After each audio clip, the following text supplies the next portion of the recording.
നമ്മൾ ഏതൊരു നടന്റെ ഫാൻസ് ബേസ് സംസാരിക്കുന്നത് as a theatre experience this should be watch in theatre experience this should be movie watch in theatre. പാട്ടായ ഒരു സൗകര്യമുള്ളൂ,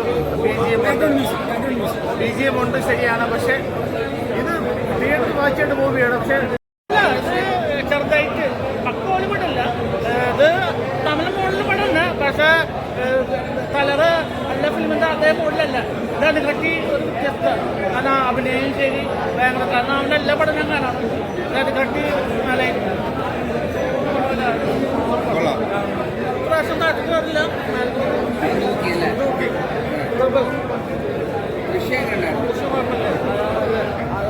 പിന്നെ അർജുൻ എടുക്കാൻ പിന്നെ തലല്ലേ മോശം മോഡലല്ലോ കോളേജിൽ. അവസാനം കണ്ട സിനിമ തുരുവാണ്. അതിനുശേഷം വന്ന അജിത്തിന്റെ സിനിമകളിൽ എനിക്ക് ഏറ്റവും ഇഷ്ടപ്പെട്ട ഒരു സിനിമയാണ്. ഒരു ആവറേജ് സിനിമയാണ്. ഒരുപാട് വലിയ മാസമൊന്നും ഇട്ട് പ്രേക്ഷകരെ വെറുതെ കൺഫ്യൂഷൻ അടുപ്പിച്ച് കൊണ്ടുവന്നൊരു സിനിമയല്ല.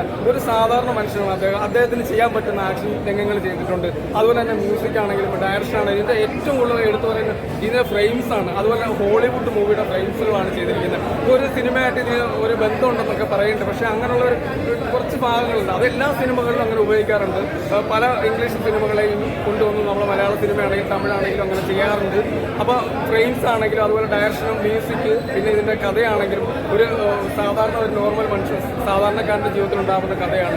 അത് വലിയൊരു ഗ്യാങ് ബാറിലേക്ക് പോകുന്ന ഒരു പടമാണ്. പക്ഷേ ഒരുപാട് ഗ്യാങ് ബാർ കാണിച്ച് നമ്മളെ ഒരു പ്രേക്ഷകനെ ബുദ്ധിമുട്ടിക്കുന്നില്ല. ഒരു ആവറേജ് സിനിമയായിട്ട് എനിക്ക് തോന്നുന്നു. എന്തായാലും തിയേറ്ററിൽ വന്ന് കണ്ട് നമുക്ക് ഇഷ്ടപ്പെടുന്ന സിനിമയായിട്ട് എനിക്ക് ഫീൽ ചെയ്തു. ലാഗ് സിനിമ എങ്ങനെയാണ് പറഞ്ഞു പോകുന്നത്, അതിൽ ഒരു കഥ പറഞ്ഞു പോകുമ്പോൾ എന്തായാലും ഈ പറഞ്ഞ കഥയിലേക്ക് കിടക്കണമെന്നുണ്ടെങ്കിൽ കുറച്ച് ഭാഗങ്ങൾ അങ്ങനെ കാണിച്ചേ പറ്റുള്ളൂ. നമ്മൾ തുടങ്ങുമ്പോൾ തന്നെ ഇതിൻ്റെ ഏറ്റവും എനിക്ക് ഇഷ്ടപ്പെട്ട അജിത്തിൻ്റെ എൻട്രിയാണ്. ഒരു നോർമൽ എൻട്രിയാണ്. അതാണ് എനിക്ക് വളരെയധികം ഇഷ്ടപ്പെട്ടത്. വലിയൊരു ഹൈപ്പ് കാണിച്ചിട്ട് ഈ സിനിമ എങ്ങും എത്തിയില്ലെങ്കിൽ അത് പരാജയപ്പെട്ടു. നോർമലായിട്ട് വന്ന് നോർമലായിട്ട് തീരുകയാണ്. എന്തായാലും തിയേറ്റർ എക്സ്പീരിയൻസ് ഉള്ള ഒരു സിനിമയായിട്ടാണ് എനിക്ക് തോന്നുന്നത്. ഈ അടുത്ത കാലത്ത് ഞാൻ കണ്ടതിൽ എനിക്ക് ഏറ്റവും ഇഷ്ടപ്പെട്ട സിനിമയായിട്ട് തോന്നി അജിത്തിൻ്റെ സിനിമ. വളരെയധികം ദൃശ്യം അടിപൊളിയാണ്, അർജുൻ അടിപൊളിയാണ്, അജിത്ത് അടിപൊളിയാണ്. എല്ലാവരും ഫൈറ്റ് നോർമൽ ഫൈറ്റാണ്. വലിയ സിനിമ എന്ന് പറയുമ്പോൾ വെറുതെ വെടിയും കുത്തും വാൾപ്പയത്തൊന്നും ഇല്ല സുഹൃത്ത്. കണ്ടിരിക്കാം നമുക്ക് തിയേറ്റർ എക്സ്പീരിയൻസ്. ഒരു നോർമൽ മനുഷ്യൻ എങ്ങനെയാണ് സ്റ്റണ്ട് ചെയ്യുന്നത് അത് തന്നെയാണ്.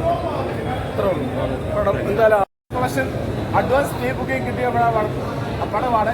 പടം ഫ്ലോപ്പ് ആകത്തില്ല. പക്ഷേ only one, as an Ajit fan, I'm really telling you, only one day watchable, but I never bore.